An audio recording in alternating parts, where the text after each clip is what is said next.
My name is Eva Vennari with the Elevate Institute, and I help high-achieving women overcome their menopausal symptoms. Hi, I'm Dr. Heather Kneale. I'm co-founder of Global Nutritional Healing. We offer certificate programs in mineral balancing. And my name is Leslie Brown. I'm creator of the Stress Relief System for High-Achieving Men. And I'm Doreen McCafferty. I'm certified by the Czech Institute as a nutrition and lifestyle coach, and my specialty is in mineral balancing. Hi there. My name is Joy Feldman. I'm also co-founder of Global Nutritional Healing, and I work in the area of a lot of authorship of the materials. If you choose to join us, you'll see a lot of the materials I've written for all of you. Joy's the brainiac. She's got all the Yes, I call her the word master. the word master. Yes. Yeah, Thank so that's you. what we're all chatting about is before we hit record, we're like, oh, we're saying a lot of good stuff about what does it mean to be in sympathetic dominance. Well, this is a phrase that is part of our specialty in mineral balancing. Sympathetic dominance has meaning. So we'll talk about that in a minute. But this is for those of you who are kind of like us, the type A's. We like to get things done. We're overachievers. That does go back to childhood trauma, by the way, but that's another topic. That's true. Yeah. So let's talk about what sympathetic dominance is, what it means. You can pull together all of our experiences. What does it feel like inside a person's experience to have sympathetic dominance, which is not a diagnosis, by the way. It is a pattern on your hair test. Okay. Yes, we see it on the hair test as a potassium level less than 5. That's our technical term for sympathetic dominance. And there are some patterns that show sympathetic, not dominance, but it's a state of the body. We see that in fast oxidation.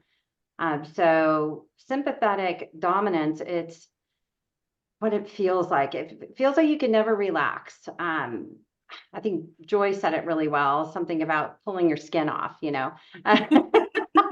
just feel like you have to pull all your skin off, but you can't relax. And that could be mentally, physically. I know for myself, I showed this pattern on my hair test for over 10 years. I'm very type A. And my whole family, they were amazed the first time I sat through a movie, amazed.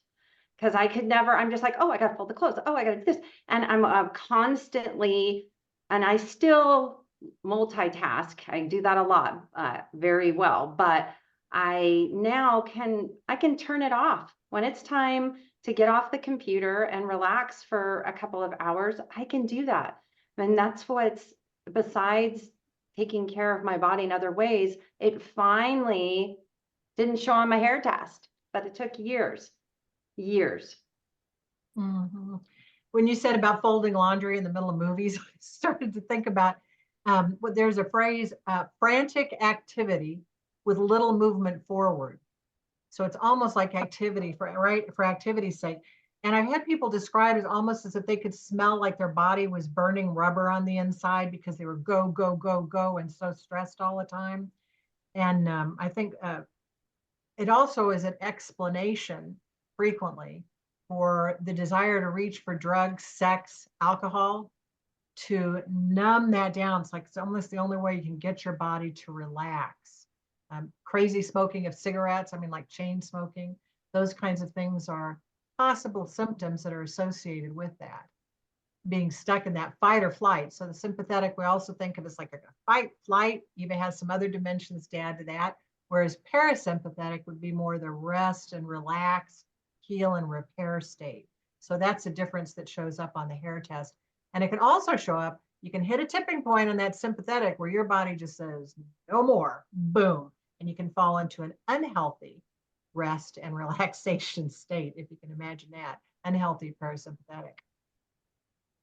Yeah, it's interesting because I can remember being really in sympathetic dominance coming into the program, and I still retrace in and out of it depending on what's going on in my life, which is okay. People are going to go in and out of that.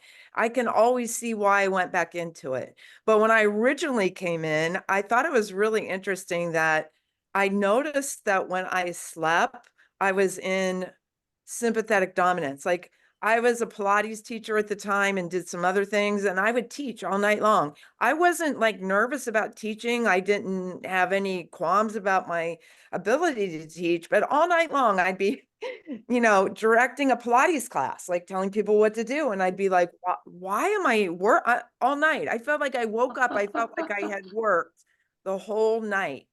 Yeah. And now, at least when I retrace back through it, due to maybe external circumstances that I fall back into those patterns, I do I do shut that off at night. I don't go through that anymore. So it's been a big healing curve. Yeah. Yeah. I have been in and out of this pattern for over 30 years. I can usually feel it in my body because I can't relax. I'm like in overdrive. And to me, it's almost like you start to burn out your emergency response system in your body. It's good.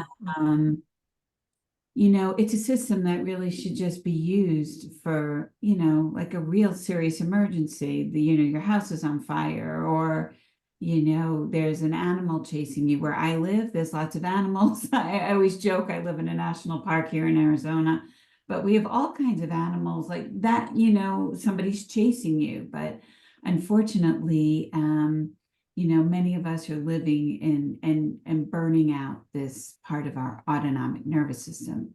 But here's what's really important.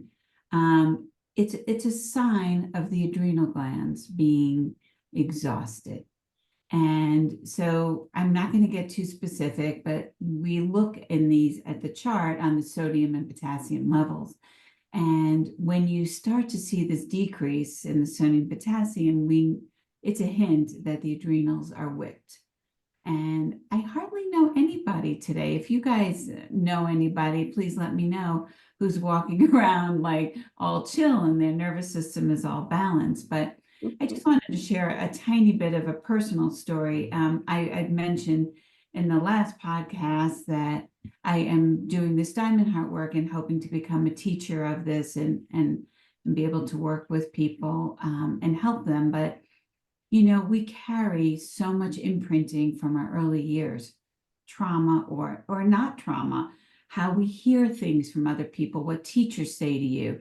You're lazy, you don't work hard enough, or you could have abandonment issues where you're panicking to survive. How will I be okay? So we, as young people, we have this information kind of in our memories, and I mean cellular memories, and it lives in a somatic way in the body. So there's a lot of different ways to heal this. There's this wonderful way we do it through mineral balancing, but also working with, the somatic energy of the body and releasing this not pleasant cellular memories that we are still reacting to as adults. I'm like, I'm 61. That's enough already. I'm still carrying crap from when I was 3, trying to be perfect for everybody. But we do, and it shows up on the hair test, which is such a valuable tool. So, all right, that's it. No, this is a really, really good thread here, because A types are often known for being anal retentive. Not trying to be crude, but that really is the sensation of not being able to let things go. We're not all Elsa unfrozen. So it's like there's that place in time where sometimes I remember being in sympathetic dominance myself, feeling that sensation of I'm so tired, but I can't fall asleep, because you need energy to fall asleep. We talked about that on a previous episode. But the mind starts to worry. You put your head on the pillow and you're expecting yourself to fall asleep because you're so exhausted, but then you can't, because your mind is reminding you of all of your ego really is reminding you of all of the mistakes you made today and all of the to-do list problems for tomorrow. And it just never ends. Even when you have a pen and paper next to you and you're okay, I'm going to get this stuff out of my head, and you write it down, right? And okay, now it's out of my head, and it still gets there. It's still there. And sometimes it takes that medication or a wine, and that's what people get into. This is the addiction part. It's like it gets us into this place of some kind of addiction. And I found myself addicted to processing. So the other thing that goes with A-type personalities is you're overthinking it, right? You get that accusation a lot. No, I'm not. I'm thinking about it just enough to get through it, really. So there's ways to handle, and there's ways to motivate yourself and to self-motivate. So here's another thing that I think is really important is that coaches, especially entrepreneurs, they're known for working themselves to the bone. Like all the time, the mind is on, oh, what can I do to move my business forward? Who can I connect with? Who do I need to follow up with? It's always the to-do list. And I think we're all there as healers. We're looking to do that, but we have to be able to turn it off. And I got this question from a client just the other day. Eva, how do you turn it off? What do you do after you're done talking to me today? It's 5:30. What are you doing? I'm like, oh, I can play my flute. I'm going to go cook dinner. I'm going to play with my cat. I'm going to, there's a long list to do. I'm going to redecorate. Right. So you can replace what you think is work with what you think is play, but you're still doing. So let's talk about some methods, ways to shut it down. Yeah, I wanted to mention one other thing that just came to my mind here is that one of the reasons we work with this program is that the heavy metals or imbalances can keep you in sympathetic dominant. Meaning I was learning about the program and everything, but I was doing the sauna, my coffee enemas, I was going to bed, trying to go to bed. Insomnia was pretty rough on me. And I could not, I'm doing all these things right, but I was still like a mind without a body. And like Doreen was saying, I could sit up and think all these things, fix all these problems all night long, do degrees. That's where I got most of my degrees is at night, insomnia. So, doing the right things, it will eventually get you to the right place. It takes a little bit of time because like most everybody here has mentioned, some of this has been with us since we were babies and kids. We've learned it from our family, but also we have mineral imbalances and heavy metals and how we handle stress. So some of the things to answer Eva's question is the near infrared sauna that we talked about. It inhibits the sympathetic nervous system. That can be very helpful because right before bed, that's when I do it before bed because I am a very type A person. I get in there before bed and I'm calm and then I go to bed. So that's one thing you can do. And there's many more. So if somebody wants to go on and say some others. Yeah, I like a gentle walk. And what Doreen was saying, to even be in the sunshine in the morning and a little evening light makes a huge difference. And if I just can't sleep, near infrared sauna is where I head right away because it calms me down. I like lavender spray on the pillow, that kind of thing. Sometimes if I just play a podcast in the background and be in the other room, the noise calms me down, which seems to be counterintuitive, but it really does help. Maybe I don't know why. I don't feel alone or I don't know what it is. But that seems to help really too. But the near infrared sauna and sunlight would probably be my top two votes. Yeah, those are all really great. And also that breathing of a longer exhalation to the inhalation. I teach like a 4 to 6 breathing when I teach yoga. It shuts off the sympathetic nervous system. It lowers blood pressure. It slows the heart rate. So it's a great breath to do for that. Also, I wrote something here. I can't write it. Oh, we need to set boundaries. And I know this is a big thing for me because I am really good at keeping in touch and getting back to my clients. But when like Eva was saying, it's 5:30, what are you going to do? When I decide my computer's going off, I don't, no more answering emails. A client may think you're great because you answered the email at 9 o'clock at night, but if you get in the habit of doing those things, they not only kind of expect it, but it's not good for your health. So I always tell my clients, I'm on this program too. I don't want you doing those things. I'm not going to do those things. And I think I've seen, like, I have one client in particular who is a big time overachiever and overworker and working, I can't even tell you, way more hours than I would ever work in a day. And this person has literally loves the program mind you, and is on the program, but never detoxes. And I don't think we realize that if we stay in sympathetic dominance, we don't have the energy to detox. Always pour eliminators everywhere because the body is not able to get rid of them. So you can get in a vicious cycle of being not just in sympathetic dominance, but then not detoxing your body. And one is going to feed the other. So we really do have to address this. And it's going to take lifestyle changes. It's more than just, they want a pill. It's not going to work with just a supplement. They have to make changes. Yeah, that's true, 100%. I'm going to sing. This is the way to correct sympathetic dominance, and that is slow down, you're moving too fast. Simon and Garfunkel had something on that. We really need to take a breath and pay attention to ourselves and how we're feeling. One of the things that I do, I'm sure you know about the story, and as I do yoga nidra, which is, guided meditation. It definitely triggers the parasympathetic nervous system, and it gets you out of your head and into your body. Very powerful. And I agree with what everybody said, all these different ways to help correct sympathetic dominance. But I'm going to give my last plug for basic good nutrition. Eating really well. I'm working on a new book with Heather, and one of the things I'm including is really how food affects the brain. And there's real hard science on it these days. 50 years ago, we knew to eat well, but now they are actually spending the money to do research on how certain foods can calm the brain down. Those that are rich, in omega-3s, for example. And also all the green vegetables, but eating really well, paying attention to your body, being self-aware, yoga nidra, yin yoga, all of those things are really grounding and powerful. All right, back to you, Miss Eva.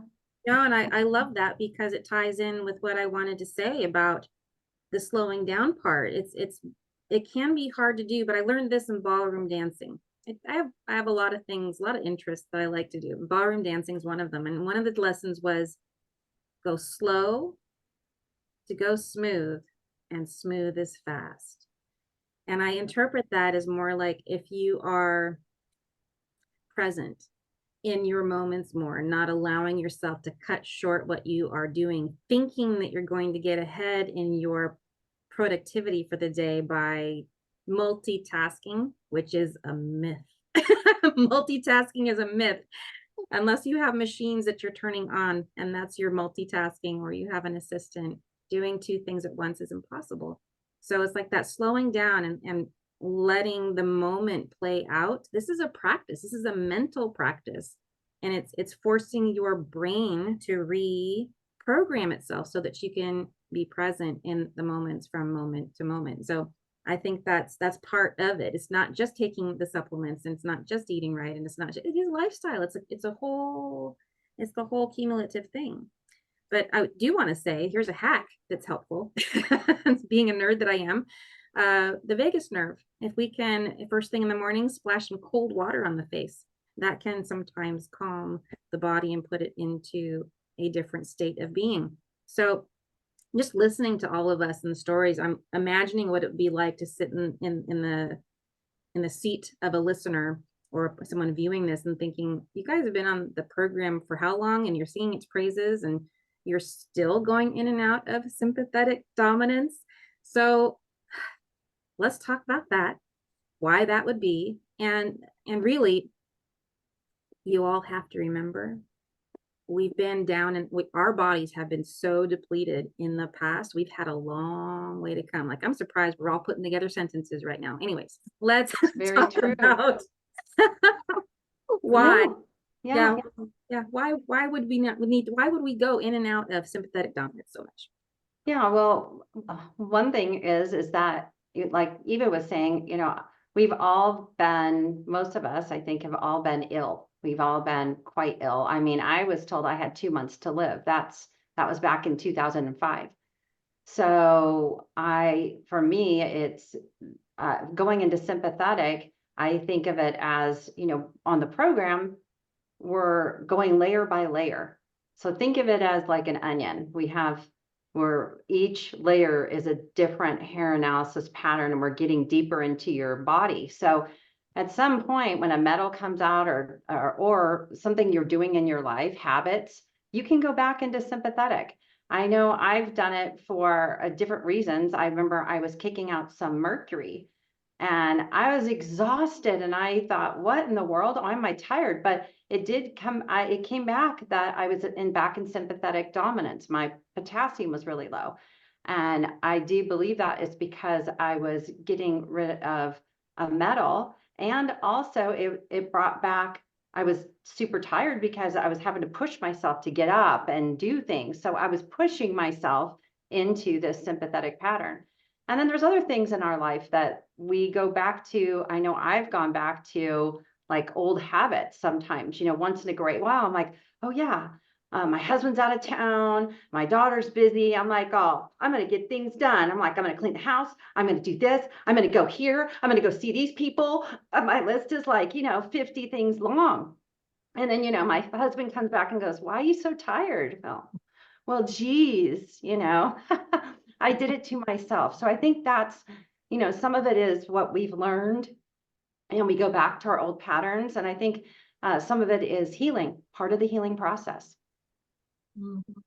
And some of it, our bodies are just under constant assault. Oh, There's just no getting away from it. We've got stuff in the food, we've got stuff in the air, we've got stuff everywhere. Water, oh my gosh, clothing. It's just, the planet really needs help. But in the meantime, we're here to stand in the gap and help get minerals balanced.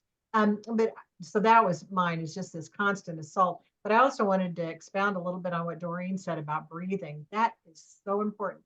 I just started yoga probably first time in my life a year ago. I don't know how I got along without it. I just love it.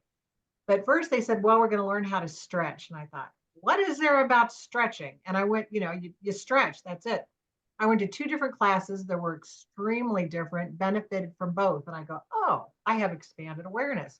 And I thought the same thing about breathing. You breathe in, you breathe out. What's the big deal? Only to find out, right? I mean, you're laughing, but it's true. We're shallow breathers. And I thought also, I did one breathing exercise, which you put your arms up on either side of the door jamb and lean into it and breathe. And I almost passed out. I wasn't used to having that much oxygen in my system.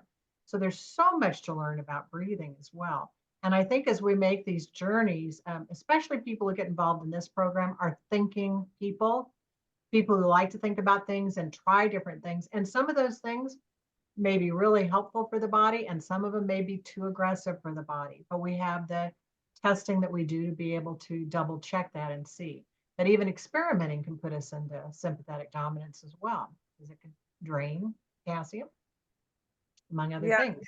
Okay. And I think too, what you just said, we do go back and we do retrace through this stuff, and it's not completely cleared. But then at the same time we're doing that, life is coming after at us. So, you know, in the spring, my family was going through some horrific stuff. I mean, it was one of the worst times in my whole life. And both of my kids were going through things that had nothing to do with them. It was some other stuff that people were doing to my family, basically.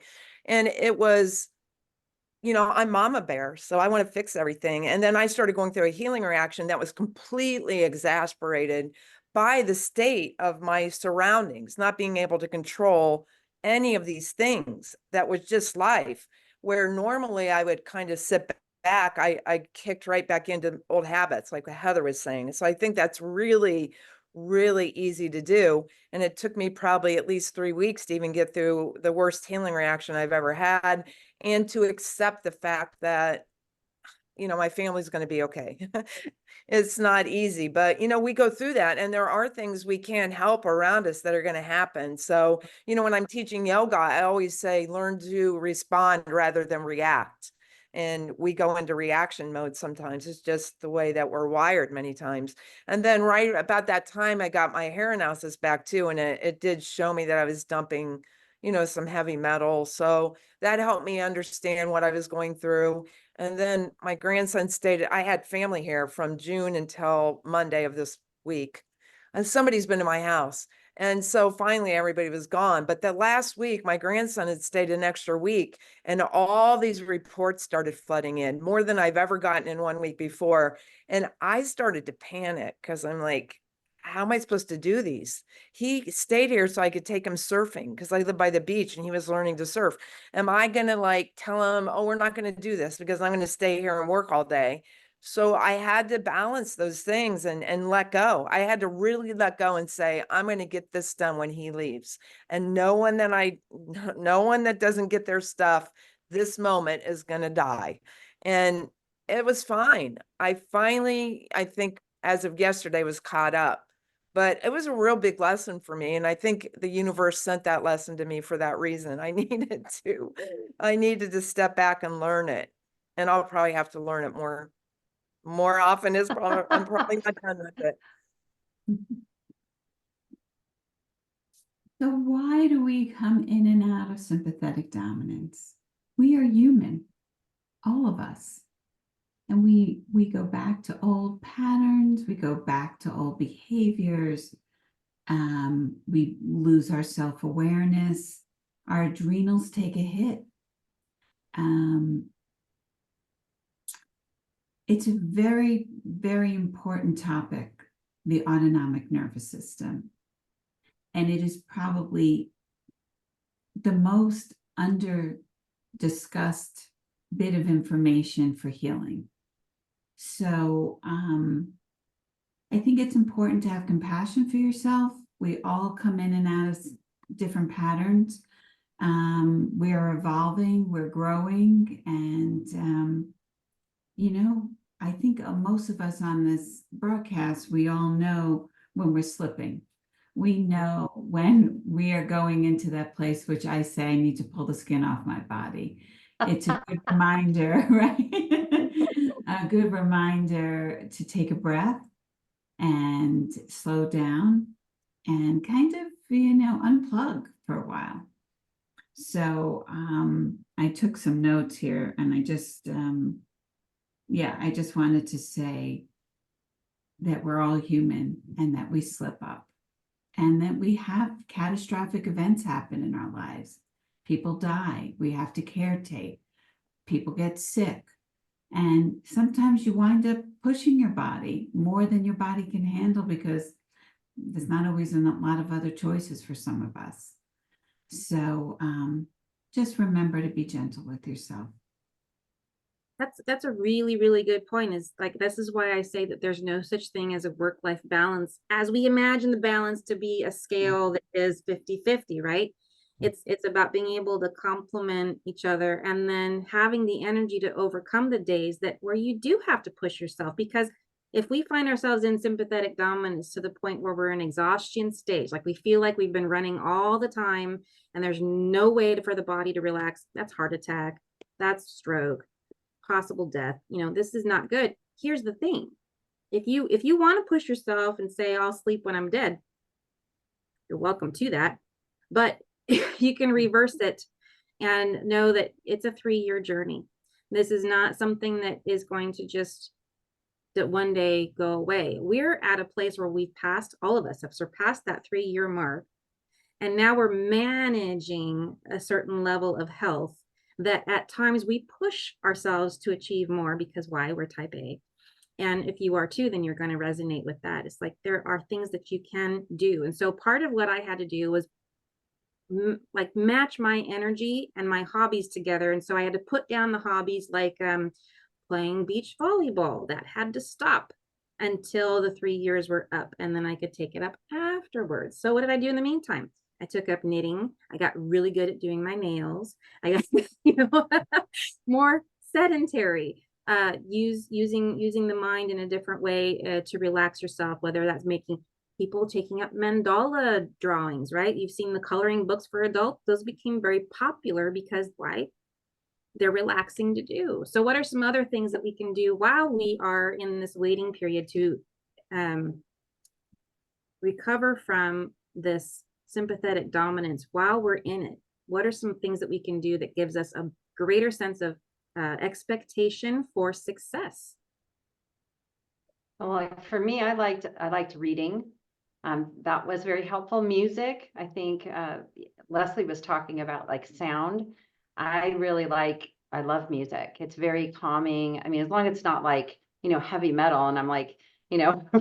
running around the house cleaning or something. But I mean, really calming music, I love. I'm trying to think of other things I like to do. I love to research. So researching, but then again, that can be very busy stuff too. I like self-massage. I learned that. I learned trigger points on the hands. So these are things you can, and on the ears. I mean, who could imagine? But these are things I did when I knew that my body it was like a mind without a body, really. My body was so tired, but my mind was very active. So I had to find things that wouldn't tire it out, but that I enjoyed. And that's probably the key, is something you enjoy. Because if you don't enjoy it, you're not going to do it. Mhm. That's what I'm going to underscore something Eva said too about energy, and which is what we're all really talking about. But to be mindful of energy was very helpful to me, and to realize that when it was starting to get low, that I needed to switch activities. And there was it's called Pomodoro. I don't know if you guys heard that. Pomodoro, I think it's tomato in Italian, but it's the name of it. It was a tomato timer that's used in the kitchen. And one of the business techniques that I've learned was to set it for 50 minutes. And at the end of 50 minutes, have to stop and take a 10-minute break. Have to. And there's a lot of science behind that, literally, that shows the brain works far more effectively when you take a 10-minute break every 50 minutes. Very difficult for me to do. But I also incorporated naps. Every once in a while, I take a nap. Even a 10-minute Pomodoro nap really makes a difference because you just relax. But under the nap category, that would also include maybe looking at a magazine. I like to travel.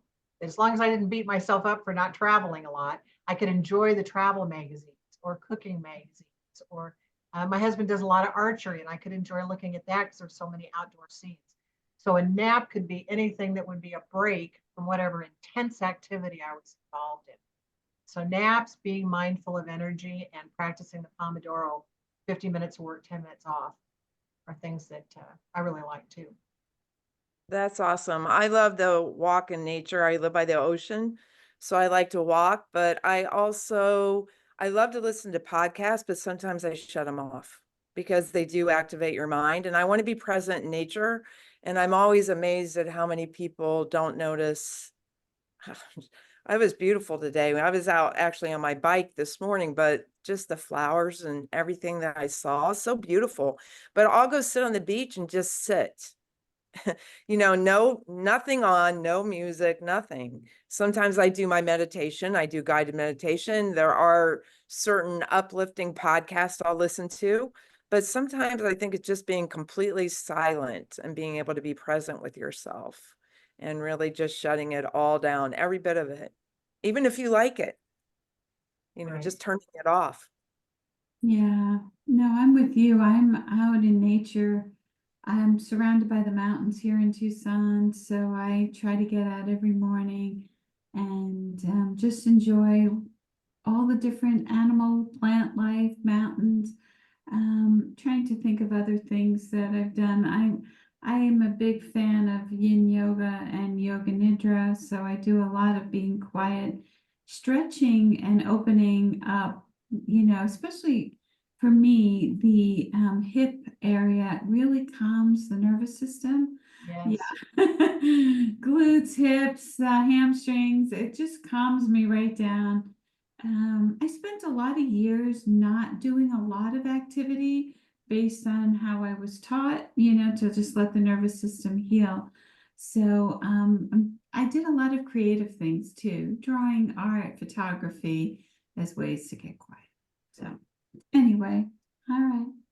Well, that's a bunch of great ideas for calming yourself or replacing a busy, very highly physical activity with something a little more sedentary that you can learn to enjoy while you're healing, because that's the important part, is to get through the healing. But we have run out of time. We have come to the end of this episode, and I want to say thank you for being here. Any questions or comments, please put them below. We'd love to know your feedback. We'd love to know what you're going through. Love to hear what you want to know about. My name is Eva Vennari with the Elevate Institute.